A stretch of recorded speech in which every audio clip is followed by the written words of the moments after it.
What's up, homies? I told y'all I'd finally talk about an anime. And to start with one that has a movie out and a new season coming out as well. Yes, it's in the title, Dandadan, an anime about two high school students with interests of aliens and ghosts, but while daring each other to go to an abandoned school said to have aliens, and another where a ghost lies in an abandoned train tunnel to prove to each other that they exist, but they both discover that both are true, and from there on became adventures to help get this guy's balls. And I'm not even joking. And I know that already sounds goofy and weird, but one, it's anime, of course it's gonna be weird. Y'all signed up for this when y'all declared yourselves as anime fans. And two, there's always context to these things. It just makes it funnier to see them without it. Now we're gonna get straight right into it with what makes Dandadan so special, so please leave a like, comment down your thoughts on Dandadan. Now to start off, I'm not the biggest fan. I know I kind of hyped it up earlier, but the reason why I'm talking about it is because it's the most recent anime that I've seen, and not lots to talk about as the story. It's still new. Well, unless you've already read the manga, but I haven't. And yes, I still haven't seen the movie yet, so whatever, right? But I still really enjoyed it. While the story is nothing crazy, it's also not shy to talk about deeper aspects of life that no one really talks about.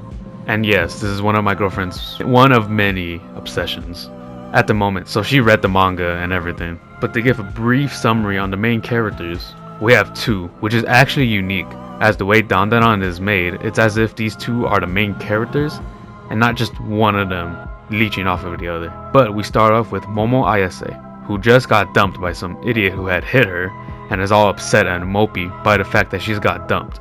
And the person that dumped her being a complete ass until she sees some nerd getting bullied. She decides to help him out, and that's when this nerd dude thinks he's finally made a friend, but her response to him thinking that she likes the book that he was talking about and reading about had her crashing out, but only because of her bad mood earlier. That was mean.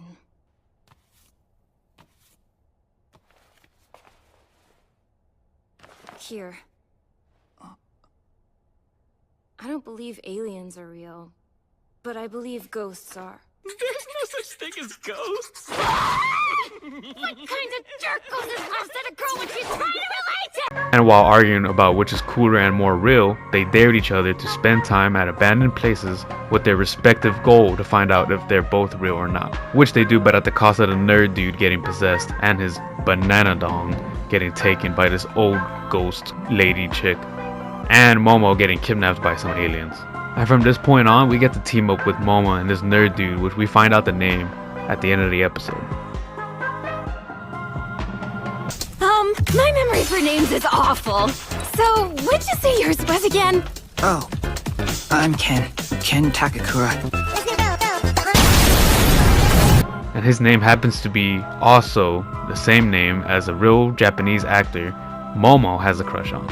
She doesn't believe him, so she just nicknames him Okurun. But what I mean by team up is how Momo tries to help Okurun get his Wii remote back by her untapping to her psychic abilities that she kind of sorta got from her grandma, who is a psychic, I think, or a medium. You know what she is, you know what I'm talking about. Plus the fact that Okurun had figured out a way to use Granny's ghost that's possessing him to tap into some ghostly strength power up thing. I don't even know how this works, but it's whatever. Like I said, it's an anime, it's just gonna do its own thing, it's gonna be weird, it's whatever, it's cool, it's fire. But by the end of season 1, the goals flipped in a way that the granny ghost lady I mentioned earlier now possesses those Japanese cat figurines because they were able to get his dong back, but somehow he got his balls gone that had turned into two golden orbs, and if anyone touches it they kind of get into some spiritual awakening thing which could see ghosts and stuff. Yeah, pretty weird. Now that summary of the concept of this show overall, yeah, it seems strange, but what's so interesting is that the small bits that don't seem all important are really shown to be telling more of the characters and the plot than we expect. Like on the first episode, Momo getting abducted by the aliens and the scene of them about to do something super inappropriate and gross. It's crazy. It's because it's straight up essaying. But at that moment, the possessed Okurun as the full granny comes out of her phone to attack those creepy aliens disguised as the old Japanese men which yes, they are purposely designed like that. But a few episodes later, when we learn that the reason Granny is both fast and known to kind of roam around that train tunnel is because she haunts men, but particularly men, weak controllers, as punishment to those who unfortunately got to women who were SA'd.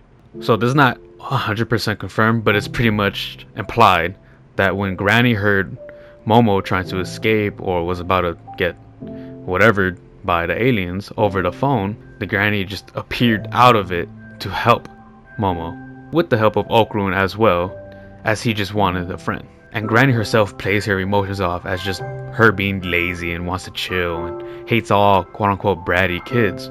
But she really does just want to help any young woman in need of help. And I'm gonna address the biggest issue that people have with Dandadan, which I do get, but people think it's shown for the wrong reasons, which is any times these characters kind of get shown half naked or just without clothes in certain scenes. Yes, I 100% get it. It's weird to have these teens like that exposed, but the issue is people think it's for fan service when in reality the scenes show them covered in a way that makes them uncomfortable, or the scenes being uncomfortable with maybe one joke that's not even supposed to be sexualized. And a lot of the issues shown with characters and its people are already uncomfortable topics no one wants to talk about. That happens in real life. Yes, that bat scene in the last episode is uncomfortable. Because, well, duh, if that happened in real life, it'd be super uncomfortable. And that's the point. It's not showing her unclothed in the bathtub with gross fat men to be fan servicey. It's to show that this is disgusting and it's actual behavior happening in real life. Like I said earlier, with the aliens disguise, it's most likely them as Japanese white-collared workers. As in Japan, SA is dangerously and horribly common. And none other than the older men making those decisions a lot. Hell, SA as a whole in Japan is strangely ignored. And I believe the story, while not its main focus, as much that I know since I haven't read the manga, it also chooses to tell that this issue being presented as an obstacle at times is real and in different ways than one, and it needs to be shown to show the uncomfortable nature of it and how it once again is a real issue that needs to be fixed, not just in Japan but everywhere around the world. But again, I can see why people can feel weird watching it. So I needed to go off of that point because that is a real point that I would like to make for this show. It is an issue as well. Now to lighten the mood a bit, let's talk about Okrun and Momo. To reiterate what I said earlier, I love the fact that they're both the main characters. Maybe it's kinda leaning to Momo more, but otherwise it's cool and very different than any typical shonen. As this is also not a typical battle shonen, even though it does indeed have some battle. And what this does too that I don't think I've successfully seen is the two characters' relationship and their ongoing romance that they have. Now as an anime fan, we all go through the phases of battle shonen to some darker, mysterious, anime or manga, then a lighthearted slice of life romance animes. And as a closeted comedy romance enjoyer, I love their dynamic, their subtle romance, and from how my hyperactive girlfriend tries to not tell me what's going on in the manga between Okrun and Momo. For example, I love the episode where they're in the water somehow and there's this cool Shin Godzilla monster trying to get them. But Momo is mad at Okrun, thinking he was messing around with this character named Ira Shiratori? I think that's the name. And yeah, I know I haven't mentioned her till now, but hey, I'm only explaining the good stuff here. So Momo got all jealous, but didn't want to admit it, and was being all rude and shit, almost like a tsundere type, but not to a high degree, thank God. I hate that shit. But she's doing this while even they're in the danger. But instead of lingering on the issue, like most animes do, this happens. Why didn't you run when I told you to? We're screwed because you guys were making out! We weren't making out! Oh, you were so making out! I totally saw you on top of her! I knew that was bothering you! It's not! I don't give a damn if your lion ass is making out with that skink! Okay, hold on! If you care and you're upset, then just come out and say it! I can explain everything, but you need to give me a chance to. I don't care if others get the wrong idea about what happened. But if it's you, I couldn't stand it.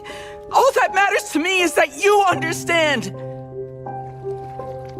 He actually addresses her stubbornness and is even concerned if he's done something wrong, as he doesn't know, but for her sake. And I'm so glad they don't do that fucking thing in the animes where the entire episode she's all mean and acting all jealous while he's clearly innocent and clueless, and does the anime thing like the but I like, motherfucker, just say it. And then the rest of the episode just let her leave, so it's all annoying.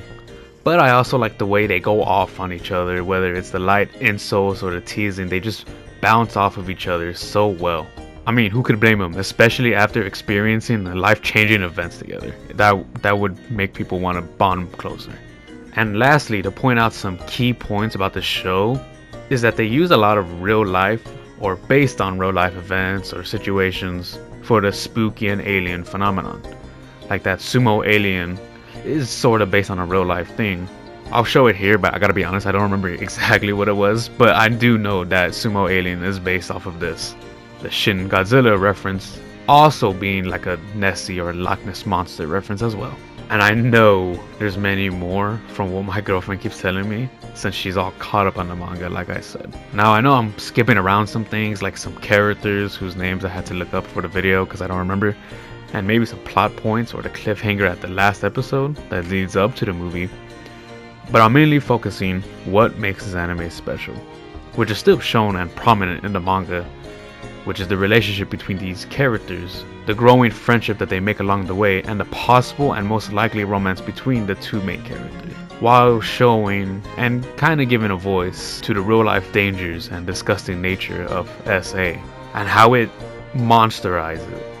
I don't know if that's a word, but the idea of it and how it makes you uncomfortable, because that act of SA, or talks of it even, the mention of it, it is uncomfortable, but we need to make word of it to show the problem at hand so that we can at least notify people the dangers of it everywhere, and not just Japan. And the less aggressive but more cool ghostly and alien references to our world, and even humanizes the ghost of the show, and even show that not all aliens are just here for world domination. So yes, the show has some cool things to say, some sad, some educational, with some nice comedy and light romance. This truly is a new age of shonen.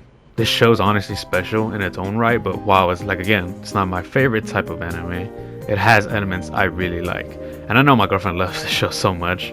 Her For You page was broken with Dandadan. And finally, I did it. I talked about an anime, guys. It's in there. Now, I don't have to have this self-conscious issue in the back of my head now more. But because I finally talked about an anime, this does open doors to animes I do want to talk about. But for now, this is the end of the video, so if you liked it, please comment your thoughts on Dandadan or whatever, whether you hate it or like it. And please like this video if you enjoyed. And I'll see y'all next time. Later.